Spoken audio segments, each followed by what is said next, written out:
Orígenes de la polifonía en la Edad Media. A pesar de que se desconocen los orígenes exactos de la polifonía en las tradiciones de la Iglesia occidental, los tratados Musica Enchiriadis y Scholia Enchiriadis, ambos se suelen considerar las muestras más antiguas existentes de la polifonía por escrito. Estos tratados abordan las normas para componer obras polifónicas y proporcionan ejemplos de embellecimientos de canto, nota contra nota o dos voces usando octavas, quintas y cuartas paralelas. En lugar de ser horas fijas, indican formas de improvisar polifonía durante la interpretación. El tropario de Winchester es el ejemplo más antiguo conservado de la polifonía vocal anotada para ser interpretada, aunque la notación no indica las alturas ni las duraciones exactas. La pieza más antigua que se conserva de música a 6 voces es la rota iglesia Sumeris Icumen In.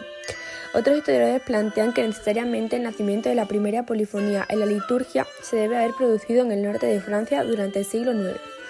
La polifonía occidental surgió a partir del órgano melismático, la primera armonización del canto, según ciertos autores. Esto se debió a un deseo de efectuar un embellecimiento musical de la liturgia. De hecho, podemos considerar estas variaciones improvisadas como formas de tropos, donde aparece al mismo tiempo nueva música y nuevos textos. Una de las grandes contribuciones de este estadio del desarrollo de la polifonía es una adecuación gradual del oído a los intervalos de consonancias perfectas de forma armónica. En otras palabras, aparece una nueva forma de cantar, doblando voces y produciendo así una música que avanza de manera más vertical que horizontal, que es más cercana a nuestro pensamiento moderno. Compositores del siglo XII como Léonin y Pérotin de las escuelas de Notre Dame desarrollaron el órganum, que se había introducido durante los siglos anteriores, especialmente el órganum libre, el cual se había estado desarrollando durante la segunda mitad del siglo XI, el cual permite mayor libertad en la direccionalidad del movimiento melódico de las voces, así como la introducción de más de 2 notas contra una. Así se refuerza el movimiento contrario y se enseña de manera expresa y cuidadosa el entrecruzamiento de las voces. Así, pues las primeras formas polifónicas de la música occidental pueden ser clasificadas de la siguiente manera. El órganum, que consiste en añadir una nueva voz sobre el canto gregoriano a una distancia de cuarta o quinta, si éste sigue el movimiento paralelo en esta época, siglo XII. Se le llama órganum estricto o paralelo. Luego este movimiento paralelo puede ser dejado de lado momentáneamente al principio o final de las frases, y es entonces que podemos utilizar el término de órganum paralelo modificado. Con estas subclasificaciones evitaremos la confusión del órganum libre alrededor del siglo XI. No se debe confundir este órganum paralelo con el concepto de heterofonía, el cual se produce cuando 2 o más personas interpretan generalmente de forma improvisada 2 o más versiones de la misma melodía. No existe elaboración polifónica internacional en ella ni es una práctica común de la música oriental. El discantus o discanto, en el que las voces ya no se mueven por movimientos paralelos sino por movimientos contrarios, normalmente nota contra nota. El motete, que está formado por 3 o más voces, y la melodía gregoriana llamada tenor se sitúa en la voz más grave.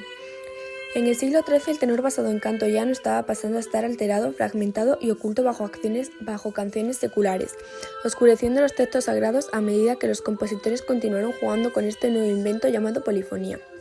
Las letras de poemas de amor podían ser cantadas por encima de los textos religiosos en forma de tropo, o bien en el texto sagrado, podía ser colocado en una melodía secular conocida.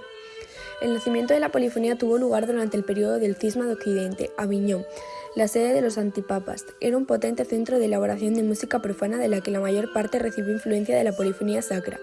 No era simplemente la polifonía lo que ofendía a los oídos medievales, sino también la noción de fusionar la música profana con la sacra y además haciéndose un hueco en la corte papal. La música de la iglesia era interpretada por juglares, eliminando la solemne adoración a la que estaban acostumbrados. El uso de la polifonía y la actitud hacia la misma variaron enormemente en el corte de Aviñón, desde el inicio hasta el final de su preponderancia religiosa durante el siglo XIV. La armonía no solo se consideró frívola, impía y lasciva, sino también un obstáculo para la audibilidad de las palabras. Los instrumentos y determinados modos fueron prohibidos en la iglesia por su asociación con la música secular y los ritos paganos. Los choques disonantes de notas provocan una sensación espeluznante que fue etiquetada como el mal, alimentando su argumento en contra de la polifonía por ser la música del diablo.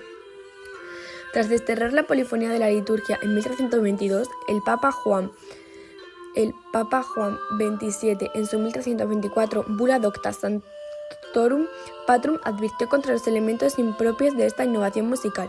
El Papa Clemente VI, sin embargo, la consintió. Fue en el siglo XIV, durante el pontificado del Papa Urbano V, cuando el compositor y sacerdote Guillaume de Machaut compuso el primer arreglo polifónico de la misma llamada Messe de Notre-Dame. Con el movimiento del Ars Nova del siglo XIV surge una polifonía vocal profana de carácter cortesano.